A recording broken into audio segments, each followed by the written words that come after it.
एक इंसान के लिए दुनिया की सबसे मुश्किल चीज़ों में से एक है ये समझना और फुली एक्सेप्ट करना कि एक दिन उसकी इस दुनिया में एग्जिस्टेंस खत्म हो जाएगी और वो दिन कब या कहाँ आएगा इस बारे में उसे कुछ नहीं पता। कैसे हम अपनी ज़िंदगी और उसमें मिलने वाली हर चीज़ से प्यार करें जब हमें यह पता है कि ये सब टेम्परेरी है। कैसे हम अपने आप को एक करियर को परस्यू करने के लिए मोटिवेट करें या फिर अपनी एक पहचान बनाने और अपनी पर्सनैलिटी को इम्प्रूव करने पर काम करें जब हमारी ये सारी क्वालिटीज ही धुएं की तरह हवा में घुल जाएंगी। अगर एक पहचान बनाने का रास्ता मौत पर जाकर खत्म होता है तो क्या इसका मतलब ये है कि एक बड़ी पिक्चर में हमारी कोई पहचान है ही नहीं? American cultural anthropologist Ernest Becker ने अपनी book the denial of death में बताया है कि उन इवेंट्स, ऑब्जेक्ट्स और सिचुएशंस के बारे में सोच पाना जो प्रेजेंट रियलिटी का पार्ट नहीं है, इस एबिलिटी ने इंसानों को धरती पर रहने वाली सबसे एडवांस्ड स्पीशीज बना दिया है। हाउएवर, टाइम की ये समझ जितनी यूजफुल है उतनी ही ये हमारी जिंदगी में मुश्किलें पैदा करती है। सारे जानवरों के बीच सिर्फ हम ही उस मीनिंगलेस खालीपन के बारे में सोच सकते हैं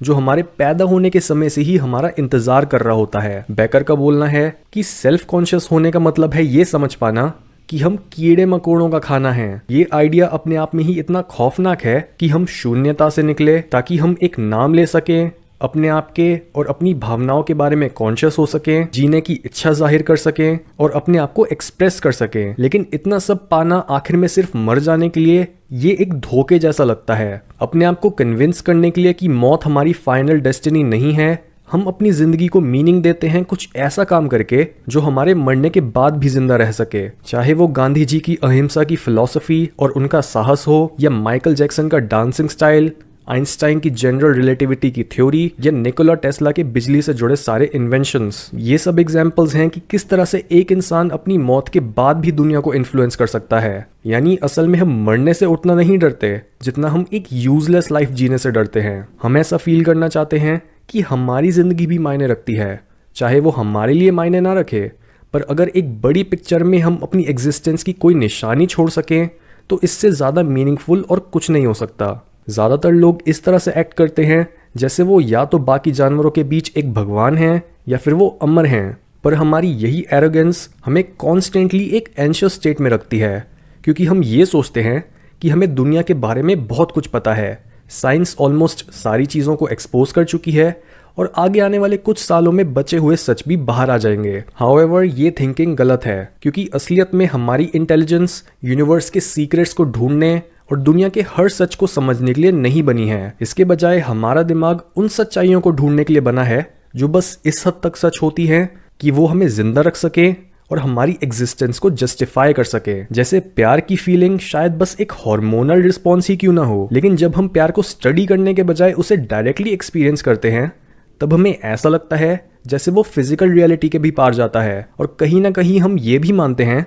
कि वो प्यार जो सिर्फ फिजिकल होता है वो काफ़ी शैलो होता है। हम प्यार के पीछे पोइट्री लिखते हैं, मूवीज़ बनाते हैं और अपने चाहने वालों को अपना सब कुछ दे देते हैं। यानी फंडामेंटल लेवल पर हम ये जानना ही नहीं चाहते कि प्यार किस चीज़ का बना है। जो चीज़ हमारे लिए ज़्यादा मीनिंगफुल है वो है उसे एक्सपीरियंस करना और उसके साथ जीना। यही रीज़न है कि क्यों अपनी डेथ के बारे में सोचना अपनी लाइफ की क्वालिटी बढ़ाने का काफ़ी अच्छा जरिया होता है। अमेरिकन साइकियाट्रिस्ट अर्विन येलम ने अपनी बुक एग्जिस्टेंशियल साइकोथेरेपी में बोला है कि ऑलमोस्ट हर महान थिंकर, साइकोलॉजिस्ट और फिलोसोफर ने डेथ के बारे में काफ़ी गहराई से सोचा और लिखा है, और उनमें से ज़्यादातर इस कंक्लूजन पर पहुंचे कि डेथ लाइफ का एक ऐसा हिस्सा है जिसे हम चाहकर भी लाइफ से अलग नहीं कर सकते, और ये भी कि डेथ के बारे में सोचने से लाइफ की क्वालिटी घटती नहीं बल्कि बढ़ती है। इवन मॉडर्न रिसर्च भी यही बताती है कि जो लोग एंड के बारे में सोचते हैं वो हेल्दी वे में एक्ट करते हैं और उस वजह से एक लंबे समय तक जिंदा रह पाते हैं।